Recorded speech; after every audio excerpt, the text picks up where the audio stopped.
Eh ben bonjour, aujourd'hui dans cette vidéo on va voir comment acquérir une compétence parce que c'est une question qui est beaucoup demandée et j'ai pas forcément la meilleure méthode mais j'ai une méthode qui fonctionne très bien pour moi, je vais vous en parler par la suite. Mais d'abord, pour acquérir une compétence, il y a des erreurs qu'il faut vraiment pas faire. Il y a une des erreurs qu'il faut pas faire parce que une compétence c'est de vouloir tout maîtriser d'un coup. Le problème, quand on veut tout maîtriser, c'est qu'on va faire les choses en vite fait. Je veux apprendre à faire un site web, ok, j'apprends l'HTML, je fais un site web, ok, c'est fait, j'ai compris, je passe à autre chose. Je veux apprendre, je veux vendre, je veux apprendre à faire une lettre de vente, je vais suivre un cours que j'ai payé 400 balles qui me sert à rien, je mets en application, je fais, ça vend pas, mais c'est pas grave, j'ai appris, j'ai une compétence. Non, ça c'est pas apprendre une compétence. Et vouloir tout faire d'un coup, ben, si vous voulez tout faire d'un coup, vous n'allez rien apprendre vraiment au niveau des bases. Donc, arrêtez de vouloir aller trop vite, c'est pas nécessaire. Ce qu'il vous faut vraiment, c'est vous dire, ok, j'apprends cette compétence. On dit souvent que pour avoir une bonne routine, et là j'en viens justement à la deuxième erreur, pour avoir une bonne routine, il faut 21 jours pour vraiment s'y mettre. Alors 21 jours, c'est un chiffre qui a été sorti une fois, ça a été repris à maintes reprises, mais on s'en fout des 21 jours en fait. Ce qu'il faut, c'est au moins pendant, allez, 10, 15, 20 jours, vraiment faire la même chose tous les matins, tous les jours, tous les soirs, peu importe le temps de la journée, peu importe le moment. Mais plus vous allez pratiquer une nouvelle compétence, et plus vous allez l'apprendre en fait. Et la meilleure façon d'apprendre au passage une compétence, c'est de l'enseigner. Moi, ce que j'adore faire quand je fais mes lives à Saint-O, je transmets des trucs qui souvent sont des trucs assez neufs pour moi, assez nouveaux. Et ça me permet un petit peu d'intégrer beaucoup plus et beaucoup plus rapidement ce que je suis en train d'apprendre. Et en plus, ça me fait travailler sur des idées nouvelles parce que j'ai le feedback direct des personnes qui viennent à mes lives et c'est beaucoup plus sympa. Donc, la deuxième erreur, c'est de manquer de pratique régulière. Si vous ne vous entraînez pas à utiliser cette nouvelle compétence, elle ne vous servira à rien. Et quand je parle de s'entraîner, c'est par exemple, vous apprenez à faire des emails pour vendre, pour envoyer sur une page de vente, et bien vous le faites tous les jours, jusqu'à ce que ça commence à vraiment bien marcher. Quand ça va vraiment bien marcher, je peux vous garantir que vous n'arrêterez pas de rédiger des emails. Vous allez continuer parce que vous allez voir que plus vous rédigez, plus vous vendez, plus ça donne envie de rédiger en fait. Donc, la deuxième erreur, c'est le manque de pratique régulière. Il faut consolider vos compétences. Si vous ne faites pas ça, ça ne va pas marcher. Je vous prends un exemple tout con. Moi, j'ai repris la guitare il y a quelques mois. Et ben, la compétence, il y a plusieurs compétences à voir sur une guitare. Il y a déjà des accords à apprendre. Il y a des battements à savoir faire, des rythmes à savoir faire. Il y a de l'arpège. Il y a toutes sortes de trucs. Donc, ces compétences-là, je regarde, alors je vais prendre, je sais pas moi, un tuto YouTube, arpège, comment être bon en arpège, comment placer ses doigts, comment placer son pouce, etc. Et une fois que j'ai intégré ça, je vais me dire, ok, maintenant, si je veux l'apprendre, il faut que je le fasse tous les jours. Donc je m'impose 1 heure de guitare par jour, mais en fait, ça va très vite, parce que en 20 jours, à faire des arpèges, après à faire des battements, mes accords, revoir mes accords, les apprendre parce que j'ai pas fait de solfège, ça va plutôt vite en fait. Mais le truc, c'est de pratiquer régulièrement. La troisième erreur, c'est, et là celle-là, elle est assez courante pour beaucoup de personnes, ça va être la peur de l'échec. C'est très commun et de plus en plus, de toute façon, c'est un peu ce qui me gonfle un petit peu en France, c'est que les gens, très souvent, vont commencer un truc et par crainte de ne pas réussir, ils vont arrêter de progresser. C'est un peu con, mais c'est comme ça, on n'y peut trop rien. ça, après, c'est que mon avis, mais notre société veut ça un petit peu aussi. Et le fait d'avoir peur d'échouer, bah, ça nous empêche aussi d'avancer. Donc c'est un peu dommage. Et ça casse beaucoup de trucs. Une autre erreur, quand on apprend une compétence, c'est de ne pas avoir d'objectif clair derrière. Je vais prendre l'exemple de la guitare. Est-ce que j'ai un objectif clair derrière? Alors pas spécialement, j'ai pas l'intention d'aller faire des concerts, je m'en fous complètement. En revanche, savoir jouer d'un instrument de musique, c'est mon objectif. Savoir faire quelques morceaux, des trucs sympas qui me font plaisir à moi, c'est mon objectif. C'est mon objectif et il est clair. Donc je sais que je vais faire le maximum pour que ça marche. Maintenant, si je prends une compétence sur le web, par exemple, on va dire que... je vais vous prendre un exemple tout bête. La façon dont j'ai appris à créer des sites web. Je voulais apprendre à coder, je voulais apprendre à développer vraiment et faire un site web intelligent, on va dire, avec des fonctions, du code PHP qui fonctionnait en fonction de mes visiteurs, qui pouvaient afficher leur prénom, etc., etc. Pour faire ça, ben, à cette époque-là, ça remonte il y a au moins 20 ans, je suis allé au Furet du Nord, je me suis acheté développé en PHP, et puis j'ai lu le bouquin. J'ai lu le bouquin, j'ai sorti l'ordinateur, et plutôt que de lire le bouquin bêtement jusqu'à la fin, j'ai commencé à faire tous les exercices qu'il proposait au fur et à mesure. Et arrivé à la fin du livre, j'avais un site web dynamique, intelligent, qui pouvait répondre, qui pouvait créer des cookies, des trucs. C'était vraiment génial. Et en fait, cette compétence-là, ben, je l'ai acquise en lisant un livre. Et j'ai dû même passer, je ne sais pas, peut-être 72 heures à lire ce bouquin parce que j'étais vraiment dedans. Et comme j'avais un objectif clair sur cette compétence qui était de pouvoir créer des sites web très rapidement pour avancer, pour mettre en place des idées, il fallait absolument que j'ai cette compétence et ça m'a motivé pour l'acquérir vraiment, en faire l'acquisition en 72 heures. En 72 heures, j'avais des bases et après il a fallu que je peaufine cette compétence, donc que je me suis mis à commencer à essayer de faire des programmes, à commencer à modifier les exercices pour voir ce que je pouvais faire.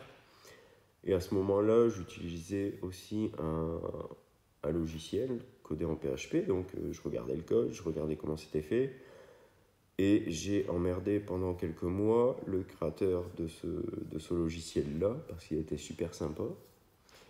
Et je l'ai emmerdé régulièrement parce que j'essayais de faire des choses, je me plantais, je lui envoyais mon fichier en lui disant je me plante, je sais pas où je me plante, j'arrive pas à débugger. Et ça coince. Et là, lui, il m'envoyait un retour assez rapidement, c'était plutôt cool. Et j'ai fini par ne plus faire ces erreurs, ne plus faire ces bugs, commencer à réussir à débugger par moi-même. La compétence, petit à petit, elle est venue parce que j'avais un objectif clair et j'avais une ambition pour ça. Je voulais savoir créer des sites web. Donc, si vous n'avez pas d'objectif, si vous voulez, par exemple, apprendre à faire de la pub Facebook alors que votre passion, votre objectif, c'est de rédiger des contenus sur votre site web pour faire du référencement, du SEO naturel, et apprendre à faire une pub Facebook, acheter une formation là-dessus, ça va pas vous aider en fait.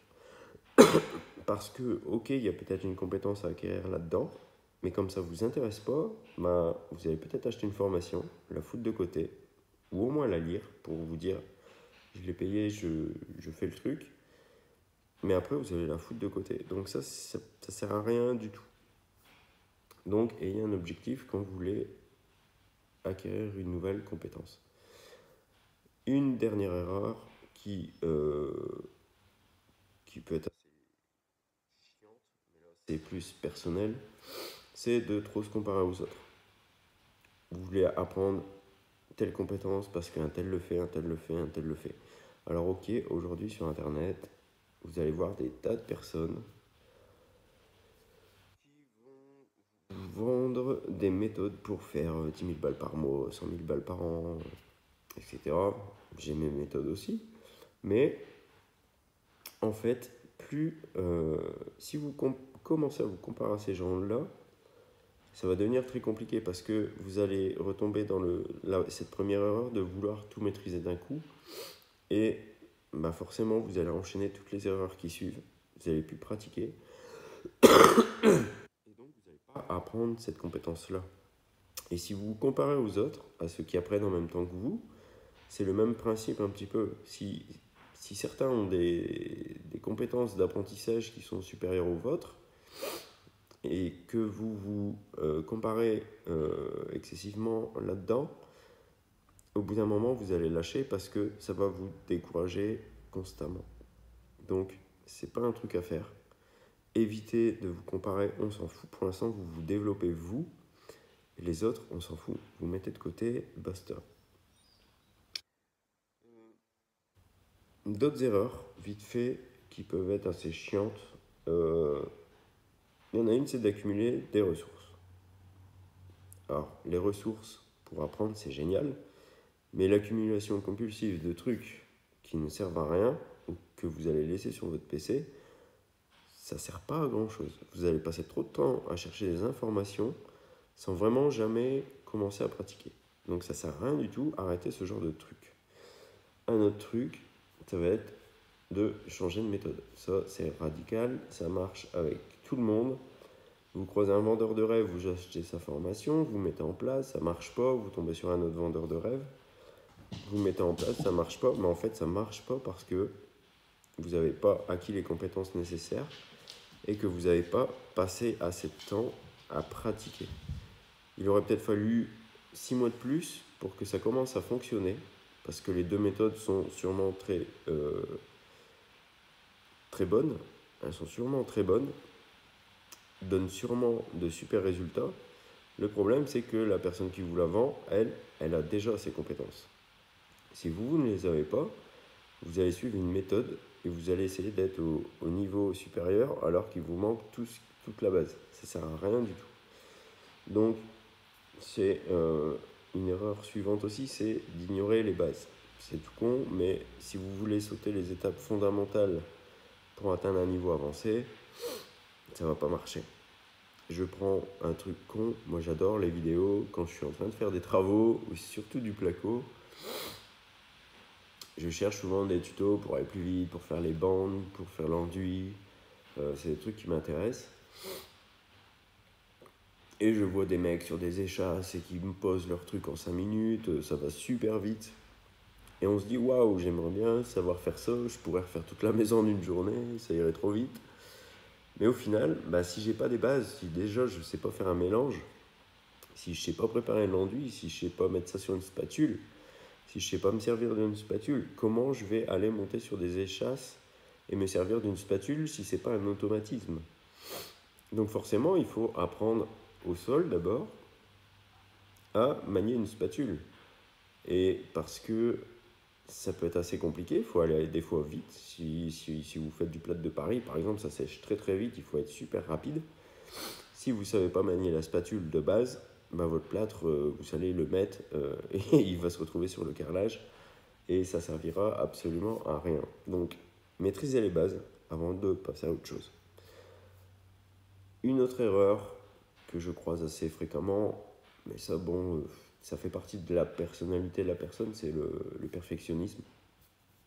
Qui peut paralyser vraiment. Donc, si vous attendez toutes les conditions parfaites pour commencer, vous allez rarement commencer en fait. Donc, arrêtez d'être perfectionniste, démarrez quelque chose et peaufinez ensuite. La perfection, c'est pas un mal en soi, mais ça se construit au fur et à mesure. Et surtout, c'est pas vous tout seul qui allez savoir ce qu'il y a de parfait pour vos clients. C'est d'abord eux qui vont vous dire ce que vous devez faire en fait. Donc, arrêtez de vous focaliser là-dessus, c'est pas la peine. Une dernière erreur qu'on peut trouver assez fréquemment, c'est la dépendance à la technologie. C'est un petit peu couillon, mais on le voit vachement dernièrement avec l'arrivée de l'intelligence artificielle publique, parce que ça existe déjà depuis des années. Tout le monde saute sur ChatGPT, Gemini, Claude AI, etc., etc. Il y en a des cent et des mille. On peut même faire aujourd'hui pouvez devenir une star du rock en 5 minutes. Et le problème, c'est que y a des gens qui se focalisent tellement sur ces technologies que, au lieu de bosser sur leur entreprise, sur leur business, ils vont compter sur des gadgets qui vont rien leur apporter. Donc forcément, elles vont perdre du temps. Et ces gens-là, c'est un peu dommage, mais il y en a de plus en plus. Et en même temps, j'ai envie de vous dire, pour vous qui allez vraiment acquérir des compétences, que la majorité des gens se laissent avoir par des applications, des intelligences artificielles, quelque part pour vous, c'est top. C'est top parce que c'est des concurrents en moins. C'est des gens qui vont pas avancer parce qu'elles ne vont pas acquérir les bases. Si vous vous concentrez sur les bases, forcément vous allez évoluer. Ça, il n'y a pas de souci en fait. J'ai envie de vous dire, c'est con un peu, parce que moi-même, j'ai galéré. J'ai acquis des compétences, j'ai monté, je suis retombé, et malgré que j'ai ces compétences. Mais c'est ma personnalité qui fait qu'à un moment donné, je me suis dit, ok, j'ai plus besoin de ça, plus besoin de ça, plus besoin de ça, plus besoin de ça. Je vais devenir minimaliste. Et là, ça a chuté, vraiment. Et aujourd'hui, le fait que j'ai des compétences et qu'en fait, je me dis, non, en fait, le minimalisme, c'est sympa, mais c'est pas non plus moi. J'adore les espaces, j'adore les grandes baraques. Je suis en location, j'aimerais bien acheter là. Je sais que j'ai la compétence de pouvoir acheter. Maintenant, il faut que je mette en place le truc. Donc,